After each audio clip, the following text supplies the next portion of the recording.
Muhammad wa ali Muhammad. Respected Maulana, dear brothers and sisters, Assalamu alaikum. The time is now 9:05 and we will begin our program this evening. Tonight marks the 6th of Muharram. Our program tonight will be comprised of two presenters. Our first presenter will be from Sister Maulana Hasan, and we will also have a recitation by Brother Shazeb Haider. This will then be followed by tonight's lecture led by Hujjat al-Islam, Sayyid Sulayman Hasan Abidi. As I have in the past, I would kindly request if you could please double check your phones to make sure they are on mute or vibrate. And if I can actually request the brothers, maybe if you can just move forward just a little bit. So we seem to have a little bit of a lighter crowd today. At this time, we'll begin our program. I would like to request Sister Maulana Hasan to please come forward at this time. Salawat bar Muhammad wa ali Muhammad. Salli ala.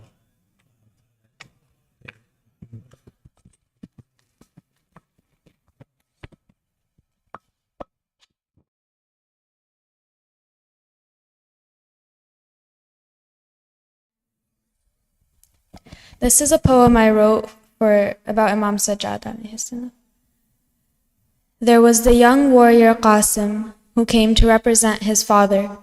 There was Abbas, Qamar Bani Hashim, who would not drink a sip of water.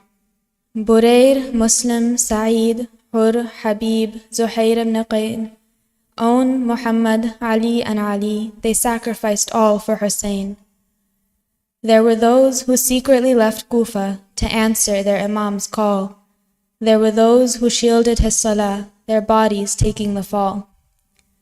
All these 72 martyrs, from the gray-haired to the youth, knew they'd be slaughtered, but stood faithfully by the truth.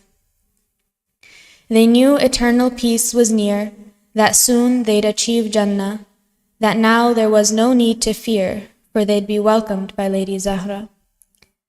Among them was the one who asked for sword and cane, sick with fever, but a loyal son who asked to die for Hussein. His test was not in a fight with swords or with spears. He guided us to what is right and taught us to shed tears. Now they depart Karbala, clad in shackles and chains, paraded through Kufa and treated with utmost disdain. The enemy rejoices at Ahlul Bayt's pain, mockery in their voices, conscience lost in material gain. With their blinded eyes, with their blackened hearts, they fail to realize the message Karbala imparts. A message that would have been hidden without Lady Zainab and Imam Sajjad, a pure love for Hussein they've given through their speeches and du'as. In prison he passed many a night spent in worship and prayer, praying the Ummah was ready to fight the coming darkness and despair. His tears reach us and show us how to live. His du'as teach us how to give and forgive. After all his suffering and after all his pain, he was asked why he cries. He replies that 18 Yusufs were slain right before his eyes. I aspire to achieve even a fraction of his dignity, so I can join those who believe, led by his grandson Al-Mahdi. Salawat.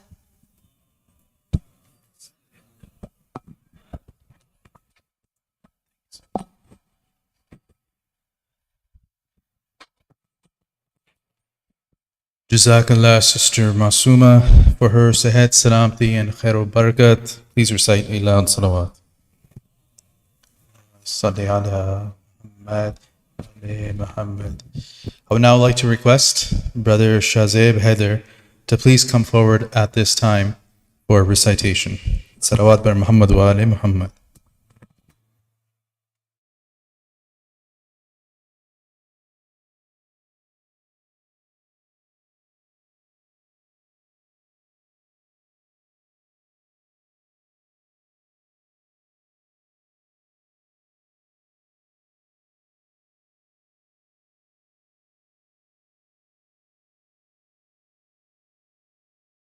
the leaves from the vine.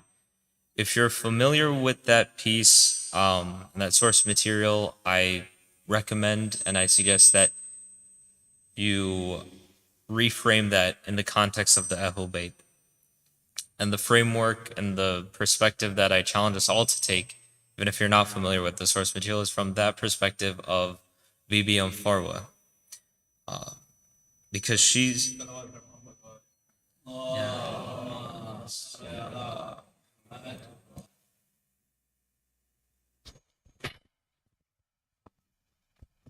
Muhammad wa ali Muhammad salawat.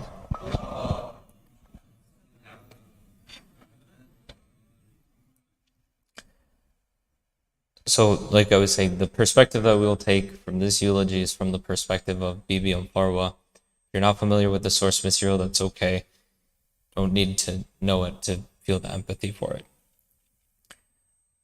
Because she's the mother for whom this recitation is made in honor of her son, one of the youngest soldiers in Imam Hussein's army.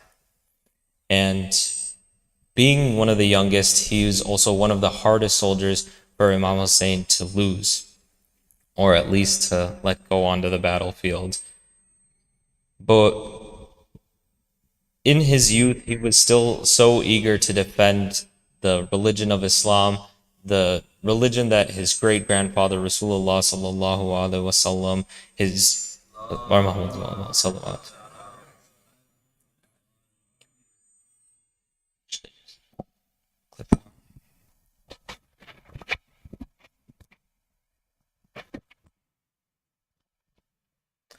It's that same religion that his grandfather Imam Ali alayhi salam, his late father Imam Hasan, also strived to protect.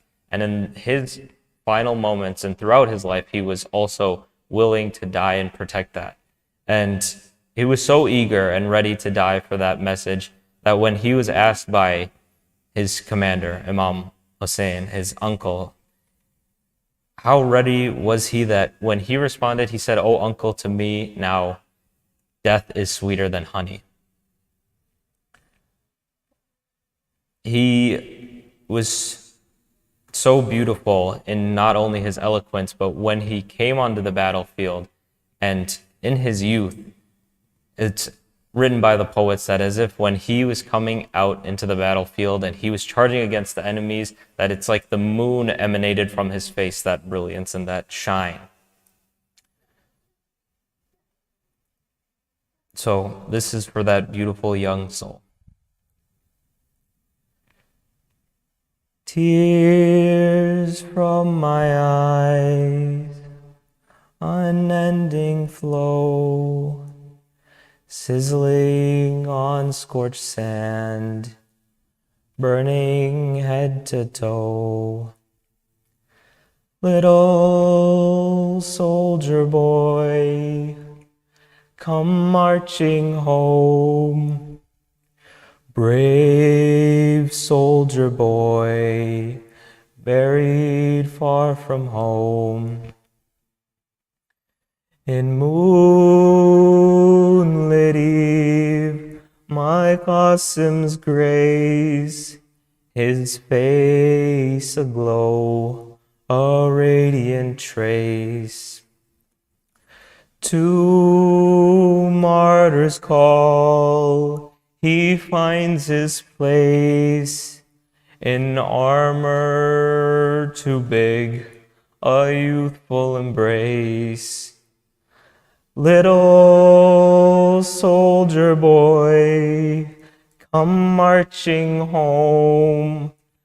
Brave soldier boy, buried far from home. With wisdom deep, his heart aligned, in tender years, his soul refined. Though young, his spirit remained unconfined.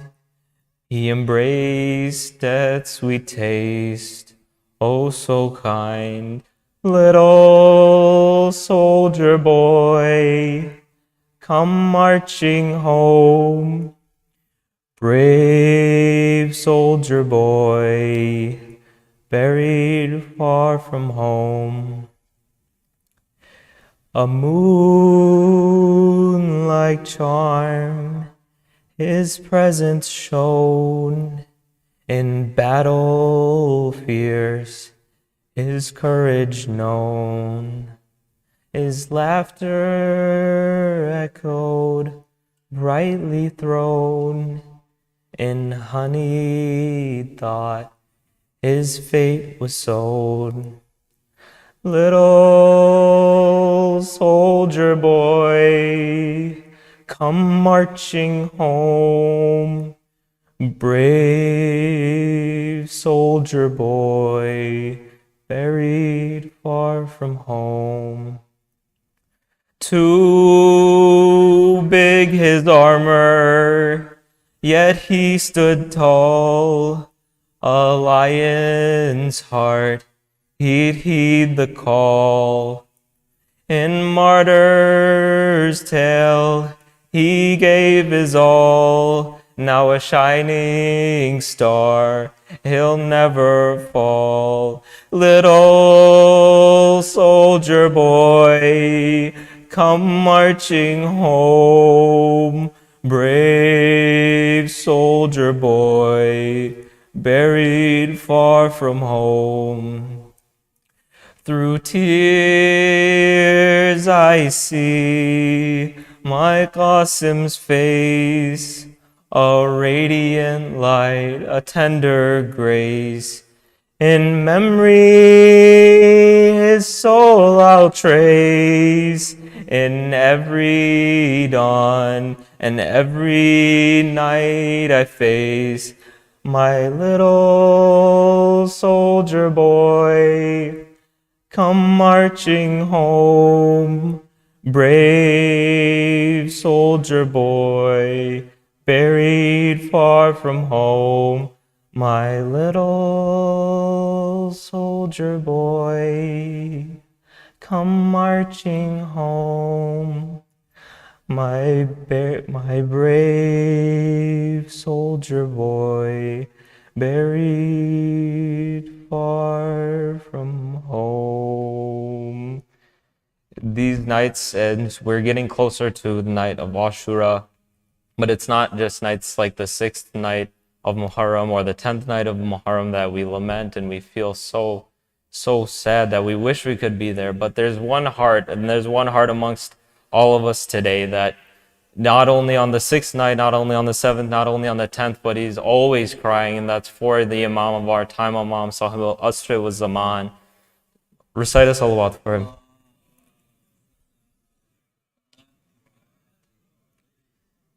Not only in the month of Muharram, but every month he cries and he weeps and he feels so alone, wishing that he could be there, wishing that he could see the faces of his forefathers.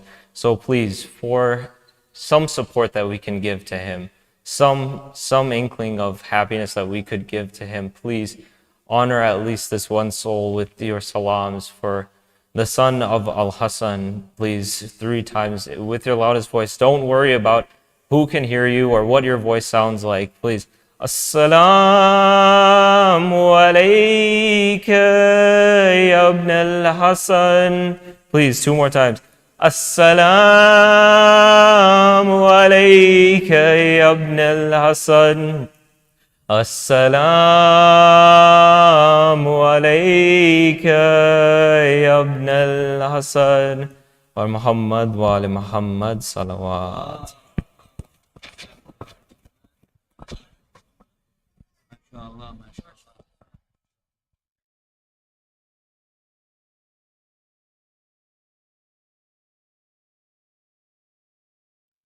MashaAllah, for Brother Shazib's Sehet Salamti and Khair wa Barakat, please recite aloud salawat. Salli ala Muhammad. Brothers and sisters, on to our community announcements. The first one's regarding Beit Ulum's Sunday school registration, which is now open for ages 2 to 15. This year, we will begin using the Tarbiyah curriculum created by the Madrasa Center of Excellence. The curriculum will include textbooks, as well as an online platform that students can use at home. You can find the links to the registration forms on Beit al-Ilm's website at beitalilm.org. For questions or more information on the curriculum, please email the administration at beitalilm@gmail.com. And again, the last day to register is July 31st. Also, again, a reminder for our 14th annual blood drive, which will take place August 6th from 10 to 4 p.m. Registration is being held upstairs in the lobby. Next, again, one more reminder, the Children's Workshop is hosting a live Karbala timescape. Today, in fact, is the last and final day that has been showing the progression of events that took place in Karbala. If you haven't gone to check it out, would certainly encourage you to do so. It will be open for 30 minutes after the Majlis in Classroom 8. Also, a reminder for the upcoming program for the day of Ashura. On that day, we will begin with the Amal at 8 a.m. We will reconvene for Jummah at 1 p.m. This will be followed by the English Majlis as well as the Urdu Majlis. We will conclude with Ziyarat and Faqa Shifni. Later that evening, we will host Sham-e-Ghariba, which will begin with Salat al-Maghrib at 8:30. This will immediately be followed by Salam and Marsiya, as well as the English Majlis, then the Urdu Majlis, and then right around 10 p.m. we will recite the Salam-e-Akhir and conclude with Matam and Ziyarat. I would now like to recognize our sponsors for tonight's program. For the health, safety, and continued blessings for Brother Mohsin Sheikh and Sister Yasmin Hussein and their respective families, please recite aloud salawat. Salli ala Muhammad wa ali Muhammad. The sponsors have requested that you remember the marhumin of your families and the marhumin of their families. In particular, Razia Begum, Abdul Ali, Nusrat Ali, Amjad Ali, Ghazanfar Ali Jafri, Bukhtawar Begum, Imtiaz Begum, Nasim Bano, Nazir Hussain, Munir Hussain, Nasir Hussain, Tanwir Hussain, Zamir Hussain, Azhar Hussain, Qasim Ali, Farat Ali, Shauqat Ali, and Abdul Ali. For all of these marhumin and your marhumin, please recite a Surah Fatiha preceded by Salawat ala Muhammad wa ali Muhammad. Salli ala Muhammad wa ali Muhammad.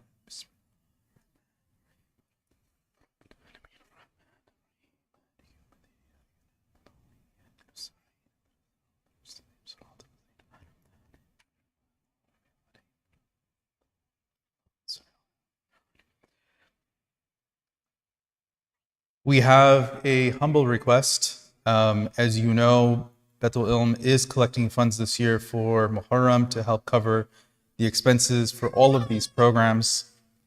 Upstairs in the hallway and the lobbies, you will see black donation boxes, which are available for those who wish to donate. Any and all contributions are certainly appreciated. And before we begin our lecture this evening, again, I would like to point out that for those who plan to stay after the lecture and participate in Matam, please do so and make your way upstairs following the lecture. If you are planning on leaving, we ask you to exit and leave the premises quietly and safely in the parking lot. And once again, please double check your cell phones to make sure that they are on mute and on vibrate. With this, I would like to request Hujjat al-Islam, Sayyid Sulayman Hasan Abidi, to please come to the minbar at this time. Salawat ala Muhammad wa ali Muhammad. Salli ala Muhammad wa ali Muhammad.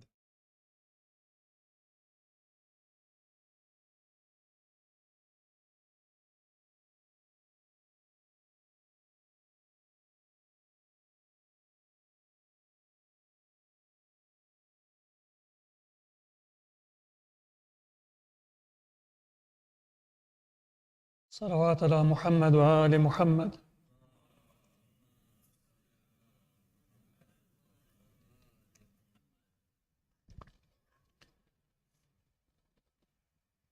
أعوذ بالله من الشيطان الرجيم. بسم الله الرحمن الرحيم. الحمد لله رب العالمين بارئ الخلائق أجمعين، والصلاة والسلام على أشرف الأنبياء والمرسلين المبعوث رحمة للعالمين، شفيع المذنبين وحبيب قلوب الصادقين، سيدنا ومولانا أبي القاسم محمد. اللهم صل على محمد وعلى أهل بيته الطيبين الطاهرين الهداة المهديين المظلومين، ولعنة الله على أعدائهم إلى قيام يوم الدين. رب اشرح لي صدري ويسر لي أمري واحلل عقدة من لساني يفقه قولي، أما بعد. فقد قال الله عز وجل في القرآن المجيد: بسم الله الرحمن الرحيم. قل إن صلاتي ونسكي ومحياي ومماتي لله رب العالمين لا شريك له، وبذلك أمرت وأنا أول المسلمين. صلوا على محمد وآل محمد.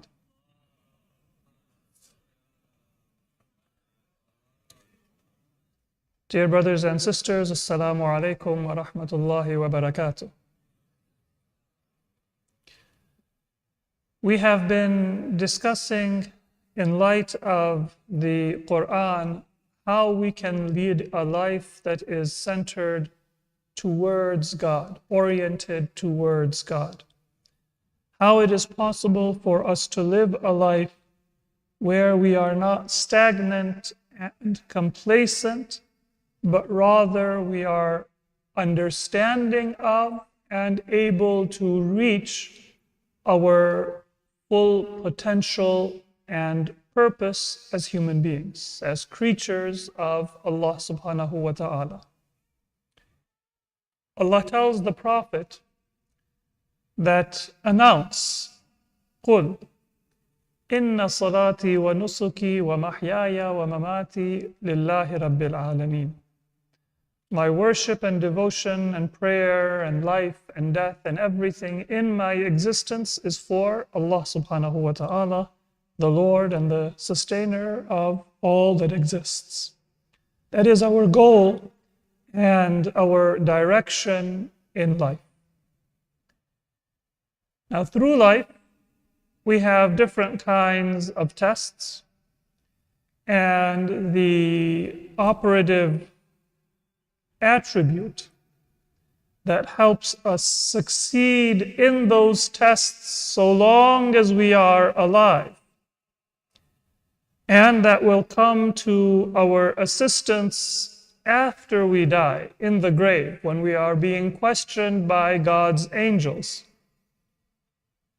is sabr, forbearance and patience. Yesterday I mentioned a hadith from our 6th Imam, Imam Ja'far al-Sadiq alayhi salatu was-salam,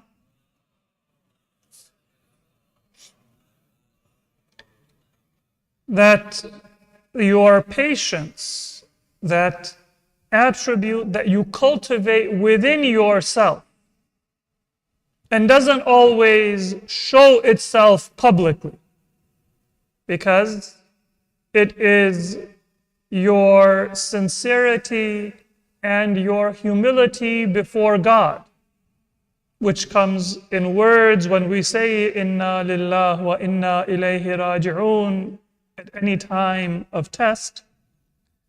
But that is just an expression of our internal state. in the grave, if our prayer and our almsgiving or charity and our good deeds fall short, then that attribute of forbearance and sabr will come to our assistance and advocate for our behalf in front of God's angels when they question us. Today, inshallah, we will complete that picture because we don't just want to be safe in that initial questioning and then not have an advocate or a protection in the future stages of our journey to our eternal life. Inshallah, we will complete that picture tonight. But one question that came yesterday after the majlis, and I would like to briefly address it, is if we remember all of these messages about the tests that Allah subhanahu wa ta'ala has given us, does that add to our worries and our stress in life? There was the hadith of Imam Zainul Abidin alayhi salatu wassalam.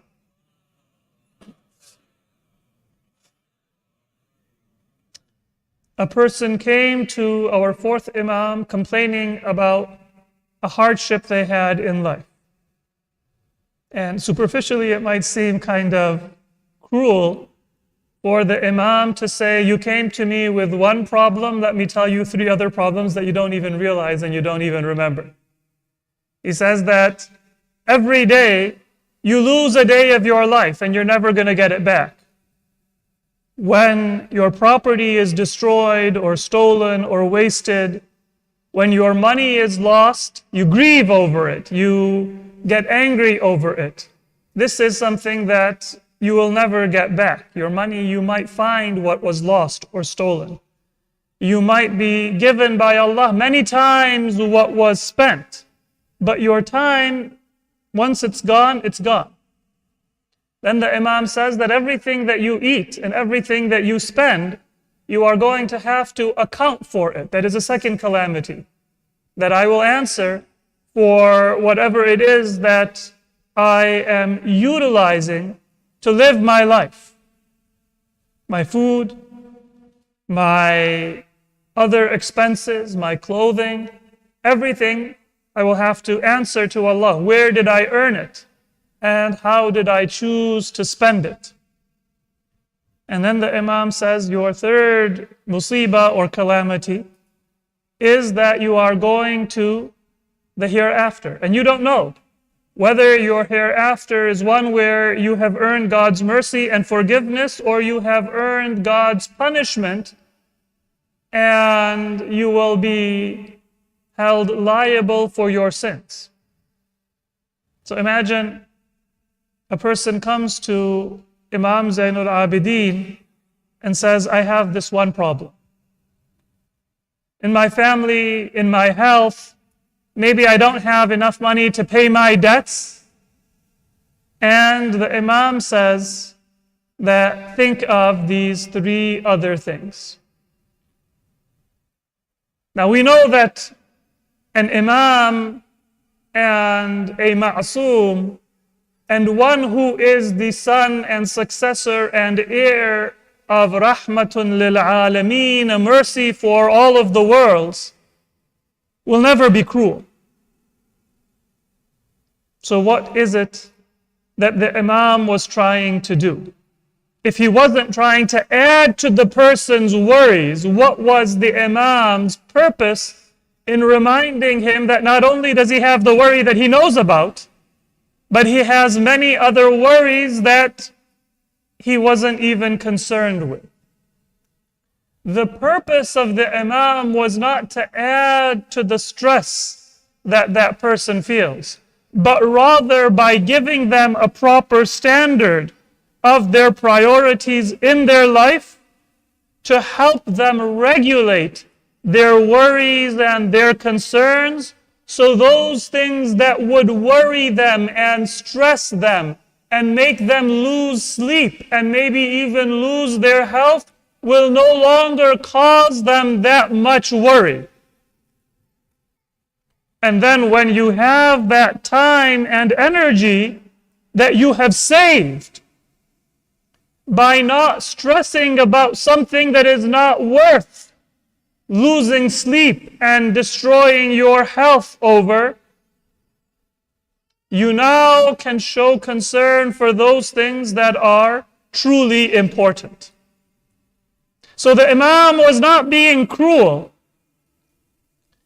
The Imam was being kind. The Imam was reducing the person's stress over the affairs of this world and not increasing their stress about the affairs of the hereafter, but giving them a reminder that these are your true life concerns. So prepare and be ready and trust that Allah subhanahu wa ta'ala has your best interest in His decree, whether it be obvious to us or whether it not be obvious for us. What seems superficially to be harsh can actually be very kind. Sometimes when people read the Quran and they see these vivid descriptions of both God's blessings and rewards in paradise and God's punishments in hell, they feel like this needs to be censored. It's not safe for young kids to hear or read or think about it. And maybe even many adults, we are a little bit too sheltered to be comfortable reading those vivid descriptions that Allah subhanahu wa ta'ala in the Quran has revealed for all of humanity in the most eloquent and the most beautiful language. The same answer applies here. To know reality is not cruel. If somebody doesn't understand what is the true goodness of a good deed, then they may not be motivated to do it. And if somebody does not know what is the true harm of an evil deed, then they might not be able to develop the willpower to avoid it. And so if somebody tells a person that this is not just a small risk, this is a very big risk. This water that looks like it is shallow is very deep. And if you casually jump in thinking that you can walk out, you are at risk for drowning. That person is not being cruel. They're not taking all the fun out of your picnic or out of your excursion. They might be saving your life because you don't realize that that still peaceful looking body of water has undercurrents or has dangers lurking just beneath the surface. Now they can be general and say, it's not really safe to swim. But for many of us, if somebody says it's not really safe to swim, we'll say, no, I'm better than that. I'm in good shape. So they have to be a little bit more specific and tell us exactly what the dangers are or what the risks are and how severe they are, not because they derive any benefit or any enjoyment from scaring us, but because they have our best interest at heart. How direct and explicit do they need to be?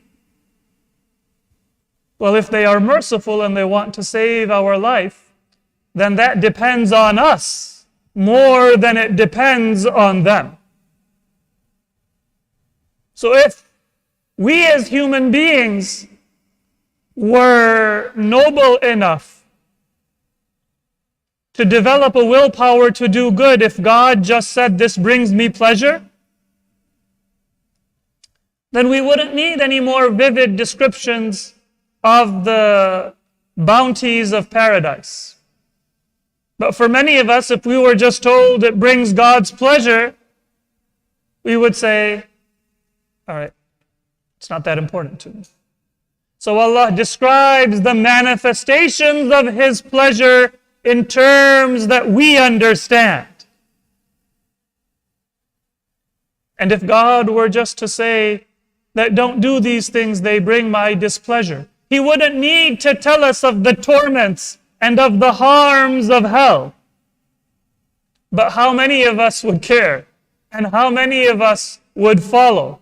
And so Allah explicitly mentions those things. That is the statement not about Allah subhanahu wa ta'ala and what He wants to say, but it is a statement about us and what we need to hear in order to develop that strength and that willpower to do what is good and to avoid what is evil. But the reason why doing good deeds for the sake of heaven and avoiding evil because we are afraid of God's punishment is not polytheism, and the reason why it is compatible with monotheism and tawheed is because all of those explicit descriptions of God's rewards and all of those explicit descriptions of God's punishment are nothing separate from God Himself and the manifestation of His attributes of mercy and justice. Otherwise, if heaven were something separate from God, and hell were something separate from God and His attributes, then to do something for heaven or fleeing from hell would not be compatible with monotheism. So for example, if I tell you to do something, it is one thing for you to do it because you love me. And it is another thing if you do it because I promised you that I will give you $100 if you do that task. If you do it for the $100, then you're not doing it for me. Or if I promise you that I am going to punish you if you don't do it, then doing it because you want to avoid the punishment is one thing, and doing it for my sake is another thing. You can either love me and do it for me, or you can do it for the reward, or you can do it to avoid the punishment. Why does paradise not work the same way? Why does Allah not say, if you did it for Jannah, then you didn't do it for me? Why does Allah not say that if you did it to avoid Jahannam, then you didn't do it for me? Because Jannah is not $100 that Allah is providing you separately from His own mercy and His own attributes. That punishment of hell is not something that Allah is threatening you with separate from His own attribute of justice and perfection. It is a manifestation of God's infinite attributes of mercy and perfection and justice, that He deals with people in the hereafter according to what they have earned. But He expresses the different levels of that gift based on what people need to hear to be motivated and to understand. Not everybody understands وَرِضْوَانٌ مِّنَ اللَّهِ أَكْبَرُ. God's pleasure is the true standard, not anything that He gives you or promises you in paradise. Salawat ala Muhammad wa ali Muhammad. So all of these things that we are talking about, if they ever seem like they are adding a whole lot of detail and stress into your life, remember that all Allah is doing is He is telling you the details and the reality of your existence. If I get stressed about it, then that is a statement on my need to develop faith. But that is not the reason why Allah is giving us those details. Let me give one example, and you might need to be a certain age to understand this example. Those of you who are younger, maybe you've heard about how difficult life used to be when we used to walk 10 miles to school uphill both ways, sweating in the freezing cold of winter, all of those stories that you've heard. Imagine that you had an old car, none of the fancy new technology that exists today. And all of a sudden you trade it in, it breaks down, you trade it in for a new car, but you don't really care that much and you don't really ask the dealership what's new. For you, the old car was simply that you would turn it on and you'd go to work or take care of your business and you needed to replace it. You bought a new car. Now it has all these new features, but you don't know what they are. And so you come home, you want to take somebody for a test drive. By habit, you reach over to unlock the passenger door. I don't know if all of you know this, but there was a time when if you wanted to let people into your car, you had to reach over to the passenger side and then the back and then on this side in order to open all of the doors. So you do that by habit, and then the person comes in and they say, for the last 30 years, you haven't had to do that. Cars have power locks. Just on the side of your own door, you can unlock all of the doors. Like, oh, okay, that's interesting. I didn't know that. And then you want to turn on the radio to listen to the weather or the traffic. And now you have to go through a bunch of different screens because there are different options that you have, and you can't figure out how to turn on the radio. And they tell you that, well, you have these different options and you can control all of these things that you didn't before, and now you find out that your car has all of those features as well. And then it's winter, and you're cold and you're waiting for the car to heat up, and you're kind of just touching the steering wheel with the tips of your fingers because it's freezing your hands, and they tell you, hey, you push this button and your steering wheel is heated, and you can heat your seats as well. And you find out that your car has that feature as well. And all of these other things that you're trying to park, and you're looking at your rear view mirrors, as your habit is, to see where the car is, and they tell you have a rear view camera or maybe a 360 camera, and you can much more easily make all of those maneuvers. Now, on one level, believe me, I've been there, it is stressful to find out all the features that your car has. Because just to do a simple thing, you have to go and check everything, or you have to call your children to come and tell you, how can I turn on the radio? But on another level, all of those features, once you learn what they are, make it a whole lot easier to drive. Because with your old car, you had to actually visually and maybe with a gauge check your tire pressure. Depending on how old and how heavily abused your car was, you may need to do that every single time. You may need to check your oil. And now with your new car, a button, and you can see your tire pressure. And all of the other needs, they are there.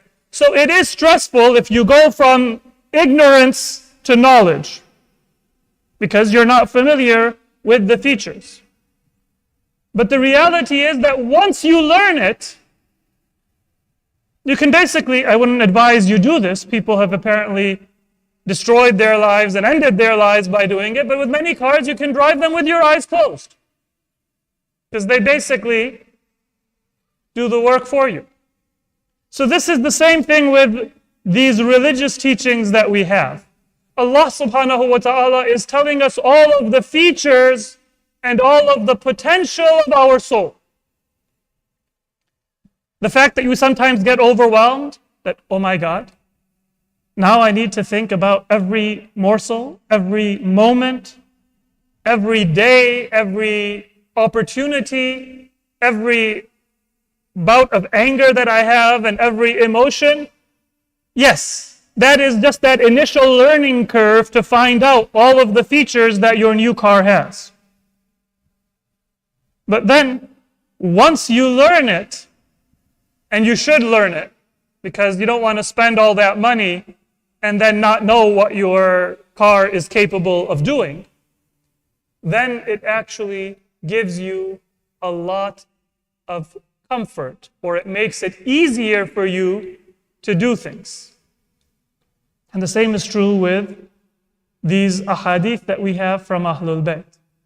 So don't get overwhelmed and say that the Imams are telling us all of these different things that we are responsible for, and it adds so many worries. The Imams are telling you that these are all the faculties and the features that are built into your soul, so you can ascend. Now sometimes your car has a rear view camera, but you decide to look back just for old time's sake and reverse looking through the rear window. That's fine. But you should know that you have that feature there, and you should use it when it is needed. And we will talk about how Allah subhanahu wa ta'ala does not require us to always bear in mind all of these responsibilities that we have.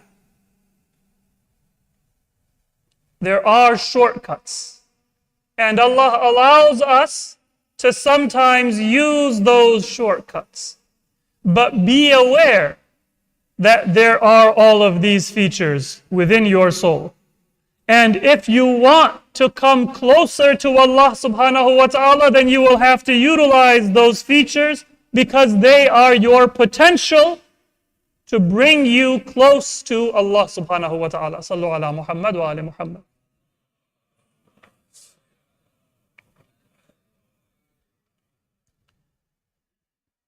Now, in living a God-centered life, we have time, we have health, we have material resources that Allah subhanahu wa ta'ala has given us. The Imams have given us detail about how to think of all of those resources in order for us to live up to their potential and our potential.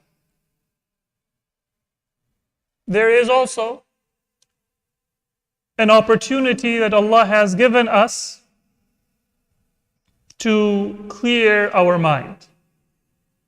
But one of the stages that we need to remember is that Islam defines religiosity not as just the devotion, the worship, the ritual, but as the totality of our life. Inna salati wa nusuki, my prayer and my worship, but also wa mahyaya wa mamati, my life and death itself. So my sleep is for God. My exercise is for God. My work and my play both are for Allah subhanahu wa ta'ala. And that's something that we don't always think about or give enough attention to. Most of us, we compartmentalize our religion. When I come to the masjid, then that is my religious compartment. I have to think about God. But then when I get home and I want to just relax, take a burden off my shoulder, or have a good time, then I'm not thinking in terms of religion, I'm thinking in terms of my own interests and desires.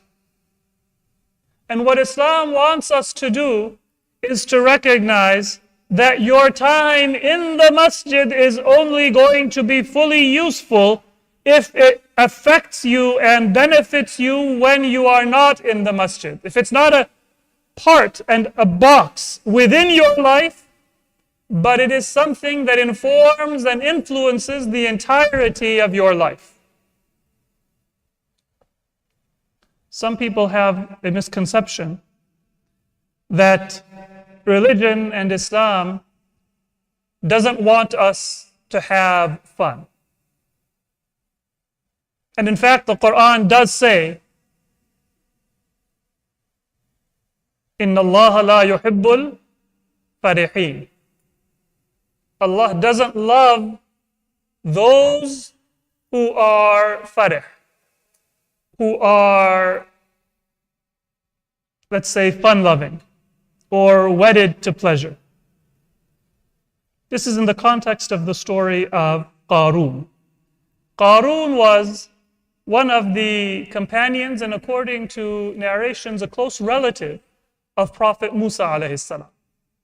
Most of the time, people associate Qarun with being very wealthy. But Qarun was not just wealthy. He was influential because, according to some narrations, he had a little bit of a position of power in Egypt under the rule of Pharaoh before Bani Israel were saved by Allah from the subjugation of the Egyptians. And because he was a close relative of Prophet Musa, and he also had a beautiful voice and would recite the Torah, he had a position of power and influence even after Bani Israel were saved from Egypt. It was not his wealth that condemned him, but rather the fact that his purpose in life was to have fun. And that is why in Surah Al-Qasas, Allah describes from the lips of the associates, or إِذْ قَالَ لَهُ قَوْمُهُ, his companions, who were good and were pious. لَا تَفْرَحْ إِنَّ اللَّهَ لَا يُحِبُّ الْفَرِحِينَ. Don't be so devoted to having fun. Allah does not love those whose purpose in life is just to enjoy themselves. وَابْتَغِ فِيمَا آتَاكَ اللَّهُ الدَّارَ الْآخِرَةَ وَلَا تَنْسَ نَصِيبَكَ مِنَ الدُّنْيَا. So then what should your perspective be? Does Allah not want us to have fun? No. That advice, which is actually divine advice and admonition that is being given to Qarun, is وَابْتَغِ فِي مَا آتَاكَ اللَّهُ الدَّارَ الْآخِرَةَ وَلَا تَنْسَ نَصِيبَكَ مِنَ الدُّنْيَا. First, devote yourself to Allah subhanahu wa ta'ala and seek God's pleasure in all of these things that Allah has given you. If He has given you a beautiful voice to recite the Torah, then don't do it to achieve a position of power and influence and fame and to impress people. Do it to worship Allah subhanahu wa ta'ala. Recite the Quran, or recite, in the case of Qarun, the Torah. وَابْتَغِ فِي مَا آتَاكَ اللَّهُ الدَّارَ الْآخِرَةَ. Devote yourself to Allah. And then, وَلَا تَنْسَ نَصِيبَكَ مِنَ الدُّنْيَا. Also, spend a portion of your time in the needs of this world. Don't forget that you are also a material being and you need to live a life and you should enjoy your life. But first prioritize Allah subhanahu wa ta'ala and then think about your worldly affairs. And this is exactly the advice that our first Imam, Amirul Mu'mineen, Imam Ali ibn Abi Talib alayhi salatu wassalam, gave to Malik al-Ashtar in the famous letter that Imam Ali wrote to Malik when he appointed him his governor in Egypt. One of the things that Imam Ali says, and this is general advice for all of us, the Imam says, take your time and the very best of your time when you have energy and you have presence of mind, devote that to Allah subhanahu wa ta'ala. And then the Imam says, although in reality, if your intention is pure and you are working to serve the people that you are in charge of, then everything you do and all of your time is worship. But all of your time is worship. The sleep and the wakefulness, the work and the rest, the food and the small tasks that you have to take care of in your life.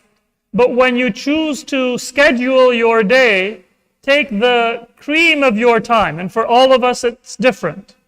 The best time, dedicate that and devote that specifically and purely to Allah subhanahu wa ta'ala, and then the rest of your day will fall into place. If you give first in the way of Allah, and then you budget all of your other expenses. If you devote first a portion of your day to Allah, and then you schedule all of your other tasks, then it might not be a whole lot of time or a whole lot of money that you are giving. But because you are starting by thinking of Allah subhanahu wa ta'ala, the rest of your day will fall into place, and you will notice that sometimes, even without realizing it, it will also become more and more God conscious. وَابْتَغِ فِي مَا آتَاكَ اللَّهُ الدَّارَ الْآخِرَةَ وَلَا تَنْسَ نَصِيبَكَ مِنَ الدُّنْيَا وَأَحْسِنْ كَمَا أَحْسَنَ اللَّهُ إِلَيْكَ. And this is another lesson that was given to Qarun. When you are fortunate, then remember that Allah has done good to you. A lot of times when we are in a position of power, when we have finally arrived and when we have finally made it, we hold a lot of grudges because we remember how much we had to struggle and how hard it was and how many people undermined us and how many people doubted us and how many people were unkind to us. And one of the things that the Quran reminds Qarun is that, yes, you experienced all of those things. You have good and bad memories, relationships and experiences. But in the final analysis, Allah subhanahu wa ta'ala has blessed you. And now when Allah has blessed me, that is not the time for me to take revenge on all of those relatives or all of those people that may have slighted me or doubted me or harmed me in any way. وَأَحْسِنْ كَمَا أَحْسَنَ اللَّهُ إِلَيْكَ. Be good as Allah subhanahu wa ta'ala has shown kindness to you. Now express the grace that Allah has given you and not the old memories or vendettas that you have from days of hardship. So when the Quran says, إِنَّ اللَّهَ لَا يُحِبُّ الْفَرِحِينَ, Allah does not love those who are devoted to fun, then Allah subhanahu wa ta'ala is bringing us a reminder that there are two kinds of enjoyment. Farah is a quick response to something pleasing. It can be good or it can be bad. In fact, the Quran, when it describes those who are martyred in the way of Allah, it describes them as فَرِحِينَ بِمَا آتَاهُمُ اللَّهُ مِنْ فَضْلِهِ. They are gladdened by all of the gifts that Allah subhanahu wa ta'ala gives them. They are not farihin in a general sense, meaning that they are addicted to having a new excitement in their life, but Allah subhanahu wa ta'ala gives them a new gift every moment in the hereafter after they have been martyrdom, after they have achieved martyrdom. And so they are farihin bima atahumullahu min fadlih. They have farah, but because it is coming bima atahumullahu min fadlih, it is a positive attribute. It is not a weakness of their soul, that I need to get my next installment of worldly pleasure, but rather it is something that Allah subhanahu wa ta'ala has given them.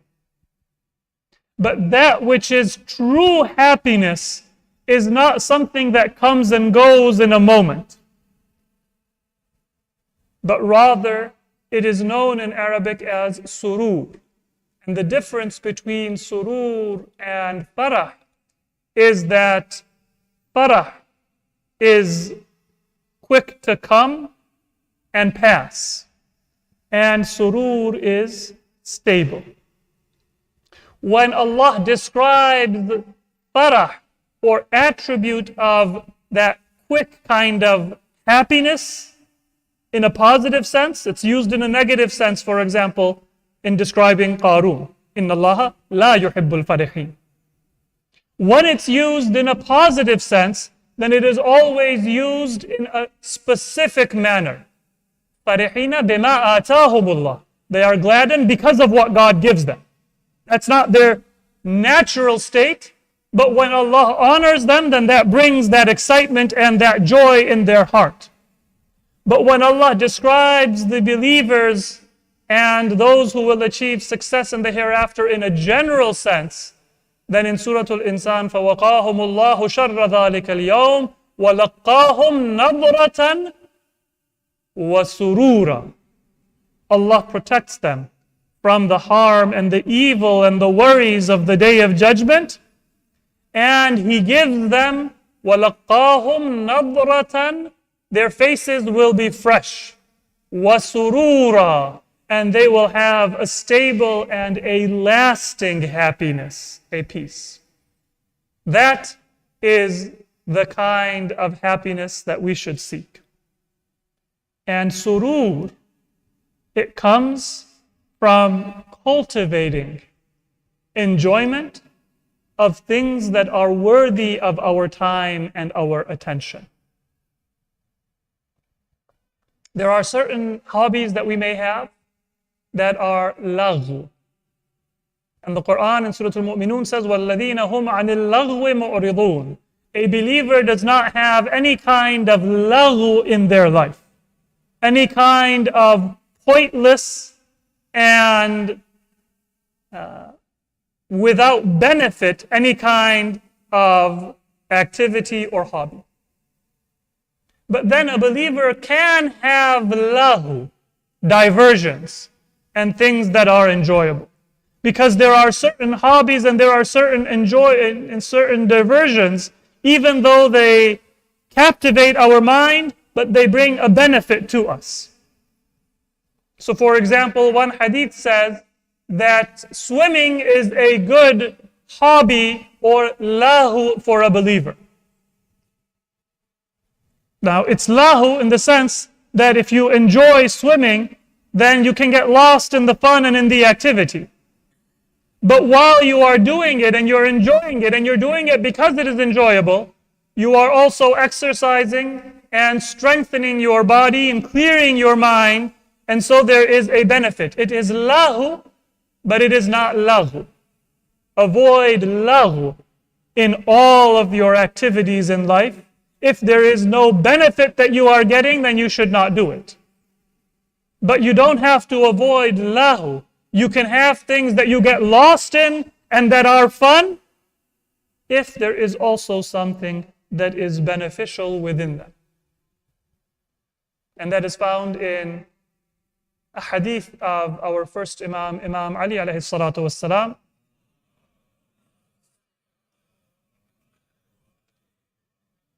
He says that لِلْمُؤْمِنِ ثَلَاثُ سَاعَاتٍ. This is a hadith to remind yourself of periodically. Every believer should budget 3 times in their day. Sometimes we're busy. And sometimes we have so little to do that we waste our time. Whether you are busy and you need to pencil it in, or whether you have so little to do that you might forget. You need to schedule 3 hours or 3 moments in your day. It's narrated in 2 different ways with a slight difference in a book known as Ghurarul Hikam, which collects the sayings of Imam Ali. and in the short sayings of Nahj al-Balagha. I'll mention both versions. One is, this is the form that is found in Nahj al-Balagha. And they're not mutually exclusive, but they are complementary. للمؤمن ثلاث ساعات ساعة يناجي فيها ربه. You need a moment in your day when you talk to Allah. That's not just worship and serving Allah subhanahu wa ta'ala, but remember, Allah is present in your life. Allah answers your prayers. And the only way that you can cultivate that relationship is by speaking to Allah, praying to Allah, not just knowing in some abstract sense that, yeah, Allah is there. It doesn't have to be a long time, but have some moment in your day when you talk to Allah. Not just salat and dua, but yunaji, a whispered, intimate conversation. That, oh Allah, these are my worries, and these are my insecurities, and these are my goals, and these are my prayers. And before I ask anybody else, or before I set out to accomplish them on my own, I have come to you because you are the closest to me, and you are the one who grants prayers and fulfills needs. That changes your life. وَسَاعَةٌ يَرُمُّ مَعَاشَةً. You need a moment to think about your worldly affairs. You're not religious if you're falling behind on all your worldly responsibilities. That is a weakness of your religiosity. But you should be on top of your duties. وَسَاعَةٌ يُخَلِّ بَيْنَ نَفْسِهِ وَلَذَّتِهَا. And then you need a moment in every day when you kind of let your soul go and do what it enjoys. فِيمَا يَحِلُّ وَيَجْمُلُ. But make sure that there are just two things that you think of before you do what you enjoy. It should be halal and it should be dignified and beautiful. Not a hobby that brings you down or debases you or is viewed negatively within respected and polite society, but something honorable, something halal. Give yourself some time to have that halal pleasure. The version in Ghurarul Hikam, instead of yarummu ma'asha, it mentions another important hour, and so we can, because it's not mutually exclusive, we can say this is a fourth time that you should add in your day. And that is sa'atun yuhasibu fiha nafsa. You need a moment in every day where you hold yourself to account. What did I do that was good? What did I do that was not good? Because that's the only way that you will be able to improve day by day, is if you spend some time. It doesn't have to be a long time, but sometime in the day, preferably just before I go to bed, that this is what I did, I shouldn't have done, I'm not going to do it again tomorrow. This is what I did that was good, and I am going to strengthen it, and I am going to better it moving forward. So this hadith of Imam Ali, it tells us how we can orient our life in leisure and in enjoyment. And as I promised, one hadith to tell us what is going to be our advocate in the journey from when we enter the grave, questioning of the angels, onward. It is narrated from our sixth Imam, Imam Ja'far al-Sadiq alayhi salatu wasalam, that when a person enters the grave, Allah subhanahu wa ta'ala will send a very beautiful creature to give us company and reassurance in the grave. Us, inshaAllah, hopefully we will qualify for that benefit from Allah subhanahu wa ta'ala. And that person will say, Abshir ya wali Allah bil karamat min Allah. Glad tidings, O waliullah, O friend of Allah, that Allah will honor you. And so, when we are being questioned, and then after the questioning, all of the ahwal, the scary stations that we have to pass, when we have to answer for our responsibilities to Allah, to our Prophet, to our Imam, to the Quran, to our community, to our family, our prayer, our other obligations. These are scary stations that we have to pass. This beautiful creature will be there to help and to give good tidings that don't worry, you're going to pass the station. Reassure until it brings a person to the gates of paradise. And then, before the believer enters paradise, they will say, tell me, who are you? Why did Allah send you to me?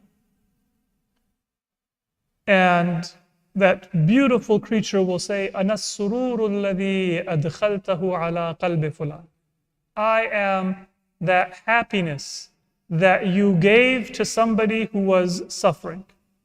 Some act of kindness that you did that took somebody who was down and saddened in their life and maybe comforted them or took care of a need that they had.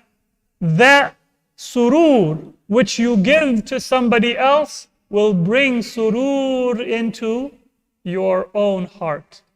And that will lead you from that first stage of the grave until the gates of paradise and give you reassurance whenever there is some scary question or accounting that we have to take care of. And so one of the pleasures that we should seek and cultivate within ourselves is to do good and to show kindness and to bring happiness to others. Many of us, when we think of our leisure time, we think, what can I do to have fun? But if I reorient myself and say, rather than going out to eat, I think, who can I take with me to give them a good experience? To host them, either at home or out of the home. I orient myself to bringing happiness to others. What you will find is that it isn't just in the hereafter and it isn't just in the grave, but it is even in this world that you will find a higher happiness and a higher pleasure in life than anything that you can do for yourself. And it will be lasting and it will be eternal. That orientation towards service is something that we see even in the young martyrs of Karbala. Qasim was a young boy. According to many histories, he was not even baligh, he was not an adult. It was not obligatory for him to fight. But so oriented was he towards the service of Allah that he did not for a moment think that I can save myself from the battle. It is said that when Imam Hasan was on his deathbed, he had been poisoned. He had been oppressed. Imam Hussein came to his brother on his deathbed, and seeing his beloved brother, who looked very similar to Prophet Muhammad in his physical features and in his character and attributes, in such a weakened state, Imam Hussein began to cry. And when Imam Hasan saw the tears on his brother's eyes, he said that, "Oh, my brother, do not cry for me. For if I have been poisoned and if I am martyred, I am in my city, in Medina. I am in my home and on my bed. And I am surrounded by my loved ones and my family. You are with me. Abu al-Fadl al-Abbas is with me. Oh, Hussein, if I am going to cry, then I will cry for you, who will be alone in Karbala. I will not be there, but you will be surrounded by your enemy. Your death will be one where you are wounded, where you are surrounded, where you are attacked. Hussein, if we are going to cry on this day of my death, then let us weep and let us mourn your martyrdom." And then a thought came to the heart of Imam Hasan, and he called for an infant son who couldn't have been more than 3 years old at that time. And when his beloved Qasim was brought before him, He said that, O Hussein, I entrust to your care my Qasim. Be a father for him after I have died and he has become an orphan. Imam Hussein took Qasim into his arms on that day, and he promised Imam Hassan that he would love him more than his own sons, and he would protect him with his own life. And Qasim never felt that he was an orphan, because Imam Hussein fulfilled that wish. He fed Qasim before he would even give food to his own children. Whenever he brought some new gift or clothes home, then he first went to Qasim, and there was never a question that Qasim asked his uncle, except that Imam Hussein said yes. Until the day of Ashura came. And that same uncle who never said no to Qasim now was asked by Qasim, "Oh, my uncle, is my name also among the martyrs?" It was the night of Ashura. Imam Hussein had prepared his companions and his family members for the battle that was to take place on the day of Ashura. He told all of them, Hur and Habib, Muslim ibn Awsaja and Zuhair, all of the martyrs, he told them when and how they would be martyred, and he gave them glad tidings. And as they heard news of their impending death, they wept tears of gratitude. And then the Imam told Abu al-Fadl al-Abbas and Aun and Muhammad and Abba and Ali Akbar and all of the martyrs of Karbala of their martyrdom. And as the Imam would speak each incident, and as each martyr would fall in prostration and gratitude to Allah, Qasim was listening intently until Imam Hussein fell silent. And Qasim, worried, said, "O Imam, O my uncle, is my name not among the martyrs?" And how could Imam Hussein say yes? He said that, "O my beloved nephew, tell me, how do you find martyrdom? What do you think of death?" Qasim said that, "O my uncle, if it is in defense of your religion and your mission, then death is sweeter to me than the taste of the sweetest honey." But still Imam Hussein could not tell his nephew that he too would die. He could not describe to him the scene of his martyrdom. Imam Hussein could not bring those words to his lips. He said only, "Qasim, yes, you will be martyred tomorrow, and even your young cousin Ali Asghar will be martyred." Qasim forgot his own martyrdom. And he said that, "Uncle, how is it possible? Ali Asghar is the baby of 6 months. He will not be able to go before the enemy. So will the enemy come and attack the tents?" And Imam Hussein said that, "Oh my son, yes, the enemy shall attack the tents, but it is not in his cradle that Ali Asghar will be martyred. I will carry him with my arms, and he will die in his father's arms." The day of Ashura came, and Qasim asked Imam Hussein for permission to go to the battlefield. Many times Imam Hussein said no, until Qasim, he started to kiss the hands and the feet of his uncle, and he said, "Tell me, O uncle, in this time of need, are you for the first time going to refuse my heartfelt request?" Imam Hussein knew the time had come to prepare his nephew for battle, but he was still a boy. There was no helmet, there was no armor that would fit Qasim. And so Imam Hussein took a turban off his own head, and he wrapped that turban on the head of Qasim.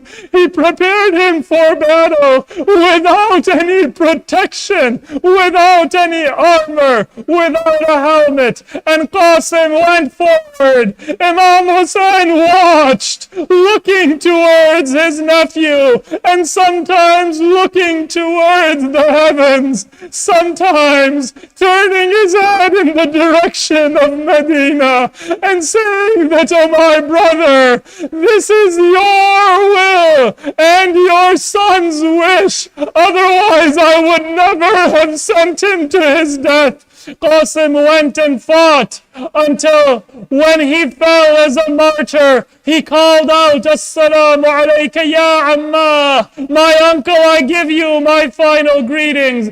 Imam Hussein rushed with such ferocity towards Qasim that the enemy scattered and they trampled the body of Qasim under the hooves of their horses. When the dust cleared, Imam Hussein was kneeling over the body of his nephew, and he said that, oh my nephew, it pains my heart that when you called me, I was not able to reach you until you had already been martyred. Now this was not a body that was intact. Imam Hussein lifted the pieces of the body of Qasim and he carried them back to the tent and he laid them down. And so painful was this sacrifice, so mutilated was the body of that beautiful child, that Imam Hussein laid down next to the body of Qasim and cried until he became unconscious. Inna lillahi wa inna ilayhi raji'un.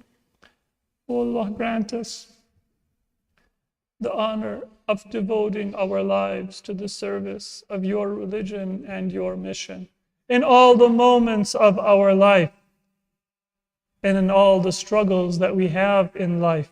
Grant us to intend and to work only for your pleasure and not to worry about the happiness or the displeasure of any of your creation. O Allah, grant us to live our life with the purity and the devotion of Qasim and the martyrs of Karbala. Sallu ala Muhammad wa ala Muhammad.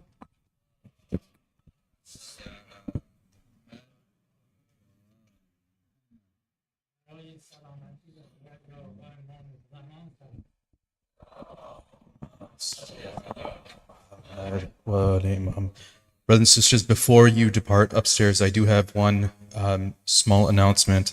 There are two vehicles in the parking lot. One is a Lexus ES330, color is champagne, plate number is RMSINT, and the second car is a Toyota SUV. I believe it's gray colored. The plate is CS59225. Both of those cars are parked in an illegal way in the parking lot that are blocking other vehicles. If these are your cars, I would ask if you could please adjust them. And at this time, all the other brothers and sisters can make their way upstairs. Salawat bar Muhammad wa ali Muhammad.